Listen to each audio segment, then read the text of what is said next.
Hi, everybody, and welcome back to Greater Manchester Stories.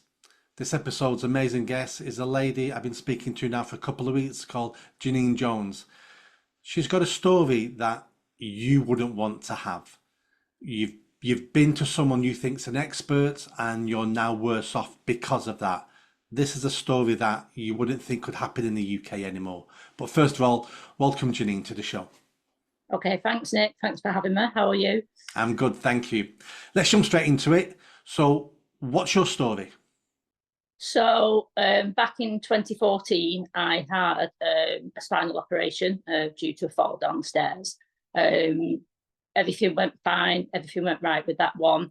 The only thing that sort of came up, but this was actually about 8 years later, was there was conduct from the surgeon, John Bradley Williamson, at the time at Salford Royal, that he absconded from the theatre while I was actually on the table being operated on by him. Few events that went on that we've heard, and this big recall investigation going on. From the surgery itself, I'm all good. Everything's fine. There's sort of no issues, but it's more the fact of the conduct. He went and left. I was actually under the anaesthetic for an extra hour and a half when I shouldn't have been. So it was quite upsetting, disappointing. It was quite, you think it's unreal, really, for what was being said and what he was being told. But then that led into a further investigation of that surgeon, and there's actually been a lot more about him from his conduct internally, how he's operated on other people, and what's come from that side. So all in all, I'm actually very disappointed in him and the trust at Salford Royal as well. Let me ask you a question. So, let me just clarify this for the listeners because this is hard to believe. So, I want to make sure that they fully understand this. Your surgeon, while your spine is being operated on, the man who's fully responsible for your life while you're sedated on the operating theatre walks out and left you. Yeah, yeah. There was a couple of other conducts that he'd done as well. So there was an instrument that he wasn't happy with. He bent it, threw it across the room, left the room basically, and then was saying to another person in there, another a nurse, anaesthetist, etc., runner, go and get me another tool. Go and get me another tool. That's what I'm being told. So yeah, and then he left for that extra hour and a half.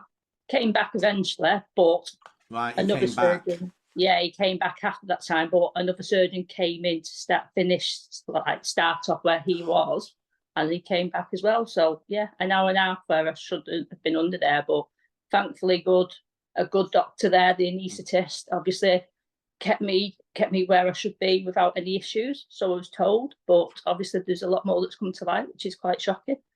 This is absolute. I mean, not only is it unbelievable, if you'd have told me this in a pub, I probably wouldn't believe you. It's only because you've sent me official reports and newspaper articles on this and NHS reports on this that I believe you. But if you didn't have all that, I probably wouldn't believe. There's no way I would believe a surgeon would do that. There's not. I'm absolutely shocked. Yeah, we was when we got told originally. Like I say, it was 8 years later that we got told. And you can imagine two of the sort of head consultants come, head of the medical director there at the time and head of anaesthetology. It was just like gobsmacking, really. You just can't comprehend it at all. And we still can't. We thought we'd put it to bed and it came to light again, but it's just like, wow. But obviously the picture's gone bigger as well. So there's more that he's done as well. So let's go bigger now. So that's you personally. What are you doing about this and in general, and who else are you talking to about this now? So we are, as a group, there is a group of us, the John William Bradley patients and the staff as well. There is a group that's been formed from one of the ladies. I think I sent the article, her daughter passed away on the table under his surgery at the time. So they brought together a group, contacted a few people, staff as well. There is staff there because he was bullying staff as well. So there's sort of different things going on inside at the time when he was working there. We've done meetings at the moment. We've had a couple. The group is growing slowly. And we are also contacting people like yourself, our local MPs. We've contacted the trust as well. So there's a lot going on behind the scenes. The group is on X stroke Twitter. On that, if people want to find us, we are there. We do actually want, and we're looking for a full recall. There was a recall done, but only a small amount of patients over a 5-year space of him working at Salford Royal. But other than that, we're aiming for a full recall of all the patients. And can I ask, what does that mean, a full recall? So there is obviously the review done on a small amount of patients under his care at the time at Salford Royal, but he's also under 2 other hospitals as well. So we want everyone to be looked at, their records contacted. Is there anything done with them? Because it was investigated. People had misplaced screws. People have been in a lot of pain. There is people that have been paralysed. Obviously, Angela's sister that's passed away on the table because of him not following procedures and not having the right people there at the time. So there's a lot we want it fully looking into. Yeah, because if you look into it fully, you may find a whole new range of victims and people he's let down. At the moment, I'm presuming you only know the people who have actually complained. There may be people who are in pain and don't even think their surgeon let them down.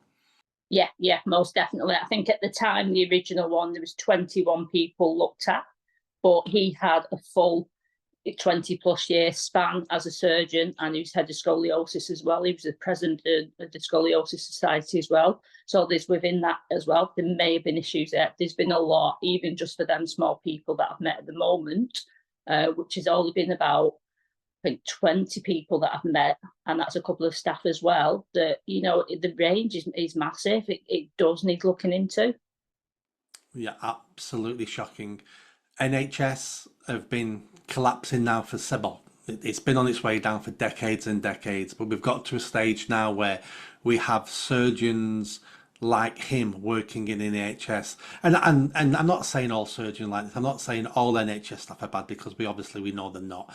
But we do need to safeguard patients a lot better than we do.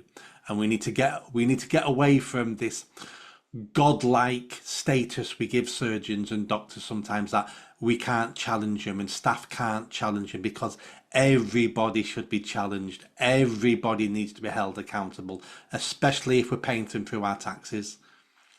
Yeah, most definitely. Yeah, there's, like I say, I mentioned about the staff there that felt was being bullied as well from him. That just gives you the perfect example of it. That they was going to the people higher, and they wasn't being listened to. So there's actually more behind the scenes that's been going on that that we know. And at the end of the day, yes, there is some fantastic doctors, surgeons, nurses, etc. in the NHS, but you have the odd few that slip through. Just like you've probably seen the Patterson affair down in Southampton, Solihull that way. So that's similar, but it all needs looking at, especially for our group that we're at the moment. Yeah. Let me ask this final question. Yep. Is he still working as a surgeon? As far as I'm aware, no, but he is still on the medical register, as far as I'm aware. Right. Good luck, Janine, with this. I will put all details of this in the description of the video, the report you sent me, the article. I can put all that in there. Anything else you want including in that, just drop me a line. I can get it in the description of the video. Thank you for coming on and to discussing this, because people need to know this. People need to know. And because if we know these things are happening, we're more likely to ensure it doesn't happen to us. Yeah, most definitely. Definitely. Thank you for having me, Nick. Lovely chatting with you. You're welcome. Thank you. Thank you. If you like that video, don't forget to subscribe to the channel, hit that notification bell and comment. And if you like what I'm saying about running for Mayor of Greater Manchester, then stick around. Tell your family, tell your friends. The only way I'm going to have a chance of winning is a grassroots movement. So be part of that movement and hit that bell. Thanks.